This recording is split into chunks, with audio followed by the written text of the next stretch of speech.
ஜெயன்,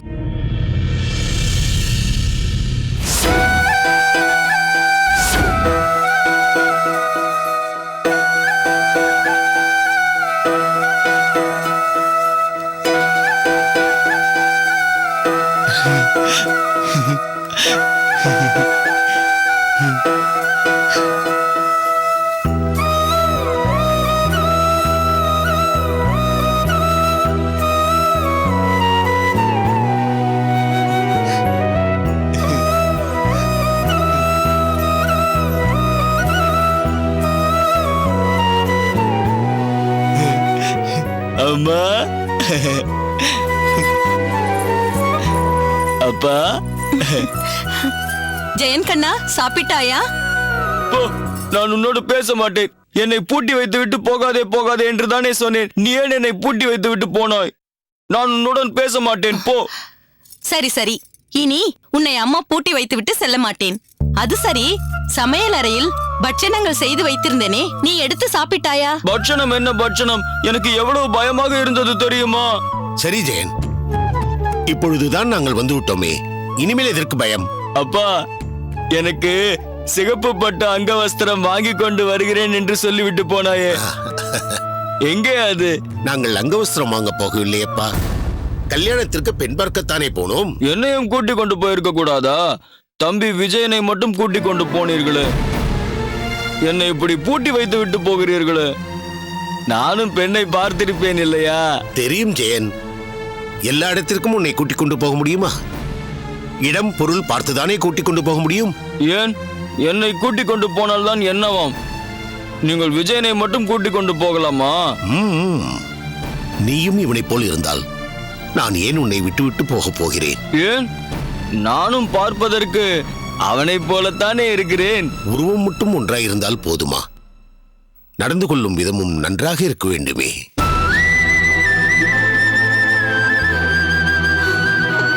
கல்யாணி, எதற்கு இப்பொழுது அழுகிறாய்? இப்படி ஒரு பிள்ளை வந்து பிறந்திருக்கிறான். பூர்வ ஜென்மத்தில் நான் என்ன பாவம் செய்தேனோ தெரியவில்லையே சுவாமி. அனாவசியமாக அழாதே. என்ன ஆகிவிட்டது இப்பொழுது? நம் ஜெயனுக்கு என்ன குறைச்சல்? அவன் என்ன முடமா அல்லது செவிடா? கால் இல்லையா, இல்லை கண்ணு இல்லையா? பார்க்க எப்படி வாலிப்பாக ஒரு அரசகுமாரன் மாதிரி இருக்கிறான் என்று பார். பார்ப்பதற்கு தான் அப்படி, ஆனால் வாயை திறந்தால்... நீ சற்று வாயை மூடு. வாயை திறந்தால் என்ன? வாயை திறந்தால் என்ன? சற்று மூளை வளர்ச்சி குன்றிருக்கிறது, அதுவும் சற்றுதான். எத்தனையோ முறை அவன் புத்திசாலித்தனமா பேசி நீ கேட்டது இல்லையா என்ன? பேசும்போது வாய் குளறுகிறது, பேச்சு சற்று தடுமாறுகிறது, அவ்வளவுதானே. சற்று குழந்தைத்தனம் மாறாமல் இருக்கிறான். இதெல்லாம் ஒரு பெரிய குறையா? அப்பா, எனக்கு கல்யாணம் பண்ணி வை என்று நானும் தானே கேட்டுக்கொண்டே இருக்கிறேன். தம்பிக்கு மட்டும் கல்யாணம் பண்ணி வைக்கிறாயே, எனக்கும் கல்யாணம் பண்ணி வை. நானும் என் அகத்துக்காரியை கூட்டிக் கொண்டு கடை தெருவுக்கு போக வேண்டாமா? போகலாம் போகலாம்.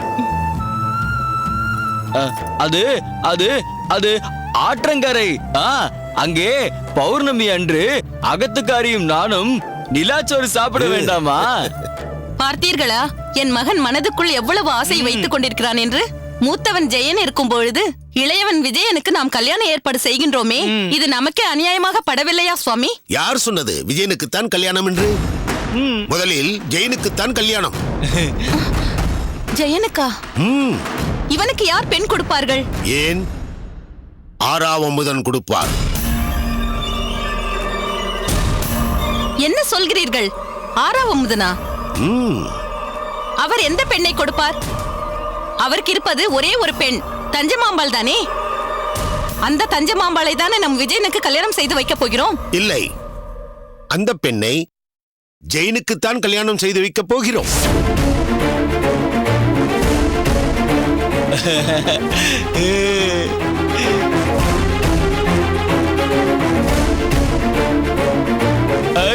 எனக்கு கல்யாணம், எனக்கு கல்யாணம். ஆமாம் கண்ணா, உனக்குத்தான் கல்யாணம். என்ன சொல்கிறீர்கள்? எனக்கு நீங்கள் சொல்வது ஒன்றும் விளங்கவில்லையே. ஜெயனுக்கு எப்படி அந்த பெண்ணை கல்யாணம் செய்து வைக்க முடியும்? நாம் விஜயனுக்கு தானே அந்த பெண்ணை பார்த்து வைத்து வந்திருக்கிறோம். நான் சொல்கிறேன் அம்மா. அப்பா என்னிடம் எல்லாவற்றையும் சொல்லித்தான் பெண் பார்க்க கூட்டிக் கொண்டு போனார். அந்த பெண்ணுக்கும் அவரது குடும்பத்தாருக்கும் அண்ணனைப் போல் நான் இருப்பதால் நான் மாப்பிள்ளை என்ற வெறும் காட்சி பொருள்தான். கல்யாணத்தன்று மனையில் உட்காரப் போவது அண்ணன் தான்.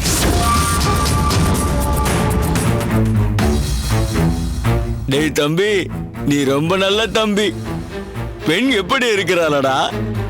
என் வருங்கால மண்ணி ரொம்பவும் அழகாக இருக்கிறார்கள் அண்ணா. சுவாமி, இதெல்லாம் சாத்தியமா? என்னதான் ஜெயனும் விஜயனும் பார்க்க ஒரே மாதிரியாக இருந்தாலும் அவர்கள் கண்டுபிடித்து விட மாட்டார்களா? கண்டுபிடிப்பார்கள், கண்டுபிடிக்கட்டும். ஆனால் நிச்சயதார்த்தத்துக்கு பிறகு தாராளமாக கண்டுபிடிக்கட்டும். ஆனால் நிச்சயதார்த்தம் வரையில் ஜெயனுக்கு பதில் விஜயன்தான் பெண் வீட்டாரை பொறுத்தவரையில் மாப்பிள்ளை. மாதிரிக்கு ஒரு பொருளை காட்டி அங்காடியில் வியாபாரம் செய்வதில்லையா? அதே போலத்தான் உருவத்தில் ஒரே மாதிரியாக இருக்கும் விஜயனை காண்பித்து ஜெயனுக்கு கல்யாணம் செய்து வைக்கப் போகிறேன். ஓஹோ, இதற்காகத்தான் பெண் வீட்டார்கள் மாப்பிள்ளை பெயர் என்னவென்று கேட்டவுடன் ஜெயன் என்று சொன்னீர்களா? நான் ஏதோ தவறுதலாக பெயரை மாற்றி சொல்லிவிட்டீர்கள் என்றல்லவா நினைத்து விட்டேன். வேண்டாம் சுவாமி, இதெல்லாம் நமக்கு சரிப்பட்டு வராது. நிச்சயதார்த்தம் வரை சரி, அதற்கு பிறகு அவர்களுக்கு தெரிந்து விட்டால் என்ன ஆவது? ஒன்றும் ஆகாது. அது எப்படி ஒன்றும் ஆகாது என்று சொல்கிறீர்கள்? கல்யாணி, நம் சமூகம் எப்படிப்பட்டதென்று எனக்கு நன்றாக தெரியும். சாஸ்திரங்களையும் சம்பிரதாயங்களையும் குல கட்டுப்பாடுகளையும் மிக கடுமையாக கடைபிடிக்கும் சமூகம் இது. ஜெயனுக்கும் அந்த பெண்ணுக்கும் கல்யாணம் நிச்சயமாகி சம்பந்திகள் இருவரும் ஒப்பந்த ஓலையில் கையொப்பம் விட்டுவிட்டால் போதும். இவர்கள் திருமண பந்தத்தை ஒருவராலும் அசைக்க முடியாது. பெண்ணை பெற்றவர்கள் திருமணத்தை நிறுத்த மிக மிக தயங்குவார்கள். அப்படி நிறுத்திவிட்டால் அந்த பெண்ணுக்கு ஜென்ம ஜென்மத்துக்கும் கல்யாணம் ஆகாது என்று அவர்களுக்கு நன்றாகவே தெரியும். அப்பா, நீ நன்றாக யோசிக்கிறாய் அப்பா. சற்று சும்மா இருடா. வேண்டாம் சுவாமி, நான் சொல்வதை கேளுங்கள். இது பெரிய நம்பிக்கை துரோகம். நம் பிள்ளைக்கென்று வேறொரு பெண் எங்கேயாவது பிறந்திருப்பாள். அந்த சம்பந்தம் வரும் வரை சற்று காத்திருப்போம். பைத்தியமே, என்னையாப்பா? ஒண்ணு இல்லையடா, உன் அம்மாவை சொன்னேன். இதில் என்ன நம்பிக்கை துரோகம் இருக்கிறது? மற்ற அகத்தில் வாழ்க்கைப்படும் பெண்ணை விட நம் அகத்தில் வாழ்க்கைப்படும் பெண் மிக மிக வசதியாகவே இருப்பாள். இங்கு வந்து அகத்து வேலை செய்து கொண்டு 10 பாத்திரம் அலம்பிக் கொண்டு உடுக்க துணி இல்லாமல் ஏழ்மையில் உழலப் போகிறாளா என்ன? இங்கு என்ன குறைச்சல்?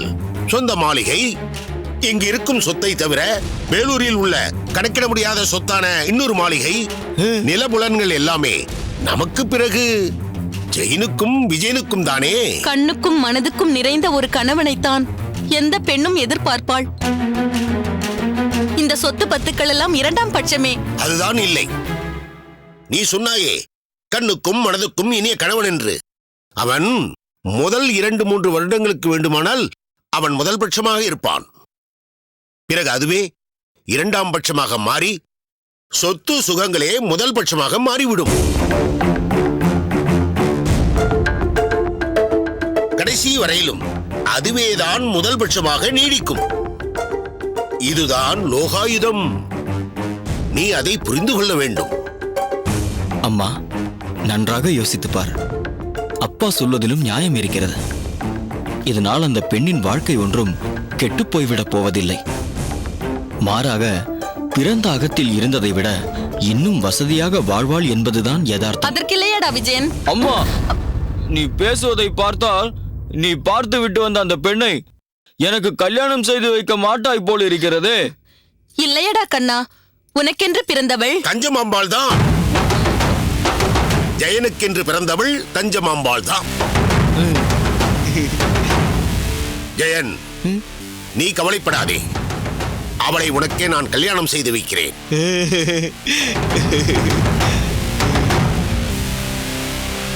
கல்யாணி, உன் மனதை மாற்றிக்கொள். நீயே உன் பிள்ளையின் வாழ்க்கையை கெடுத்து விடாதே. அவ்வளவுதான் என்னால் சொல்ல முடியும். வாடா. எனக்கு கல்யாணம், எனக்கு கல்யாணம், கல்யாணம், கல்யாணம், எனக்கு கல்யாணம், கல்யாணம், கல்யாணம், எனக்கு கல்யாணம்.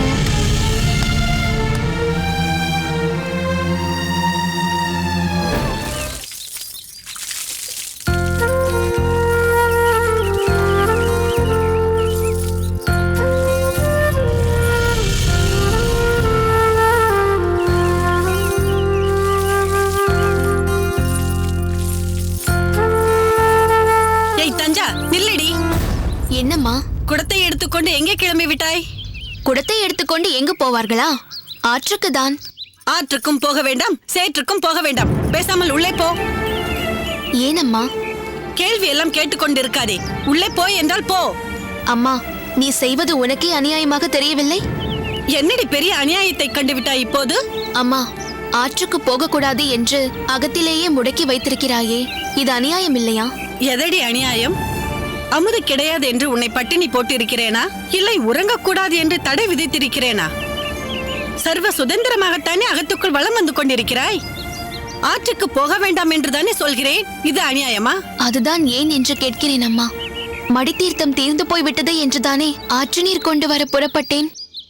தினமுமா நான் போய்க் கொண்டிருக்கிறேன். எவ்வளவு நாள் ஆயிற்றம்மா.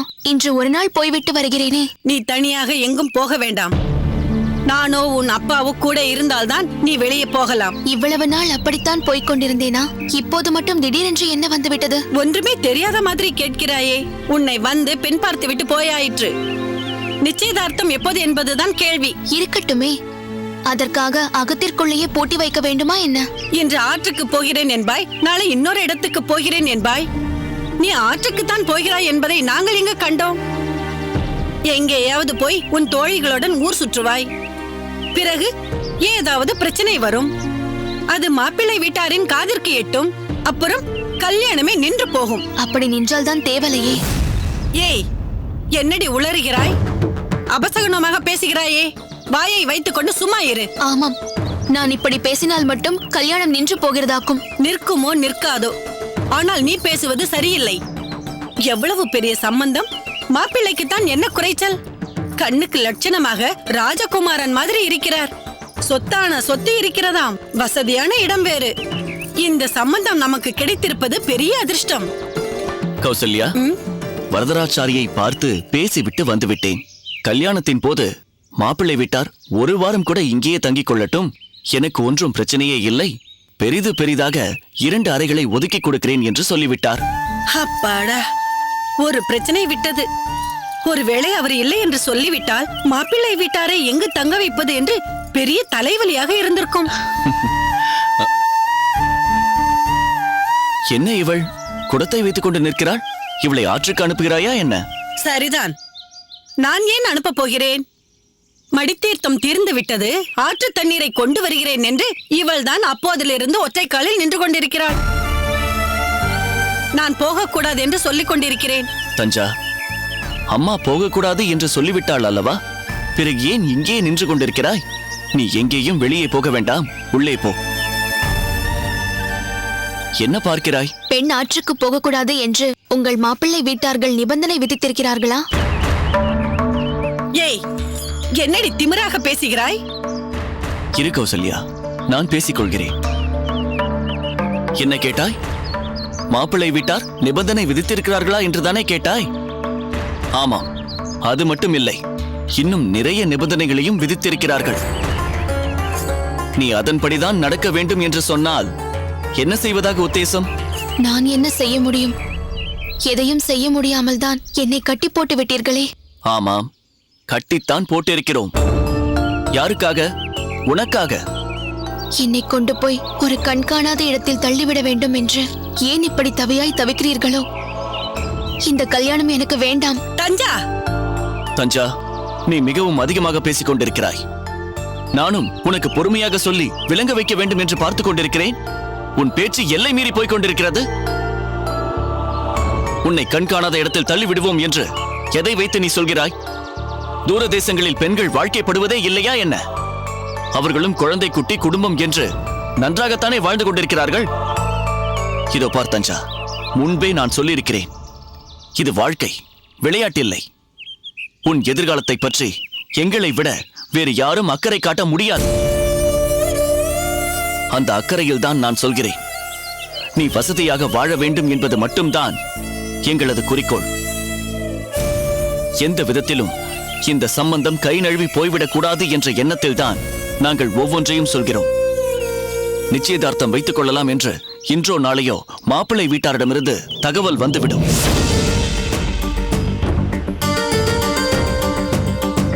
அதுவரை பொறுமையுடன் எங்கள் பேச்சை கேட்டுக்கொண்டு அகத்திலேயே இரு. எங்கும் வெளியில் போக வேண்டாம். அதற்கு இல்லை அப்பா, மடிஜலம். அதை ஆற்றுக்கு சென்று நானே கொண்டு வருகிறேன். நீ வாசலில் தண்ணீர் தெளித்து கோலமிடு. கொடு அந்த குடத்தை, பிடி.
ஏண்டி காந்திமதி, என்ன யோசனை? துணிகளை எல்லாம் ஈரத்தோடு அப்படியே வைத்திருக்கிறாயே, உலர்த்தாமல் வைத்திருக்க கூடாதடி?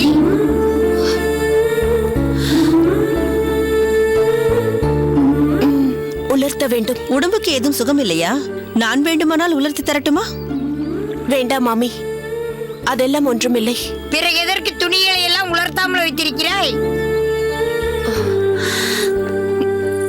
தஞ்சமாம்பாள் வருவாளா என்றுதான் காத்துக் கொண்டிருக்கிறேன். நல்ல பெண்ணடி நீ. இந்த துணிகளை உலர்த்துவதற்காக தஞ்சம்மாம்பாள் அவள் அகத்தில் இருந்து வர வேண்டுமாக்கும். பாட்டி, தஞ்சமாம்பாள் அதற்காகவா வருகிறாள்? காந்திமதி மாமியிடம் ஒரு பாட்டம் பேசிவிட்டு போகலாம் என்றுதானே வருகிறாள். சரி, அதெல்லாம் அப்போது. இப்போது அவள் புது மாப்பிள்ளை கனவில் மிதந்து கொண்டிருப்பாளே தவிர அதை விட்டு இங்கு வந்து இவளுக்கு துணி உலர்த்த வருவாளா என்ன? பாட்டி,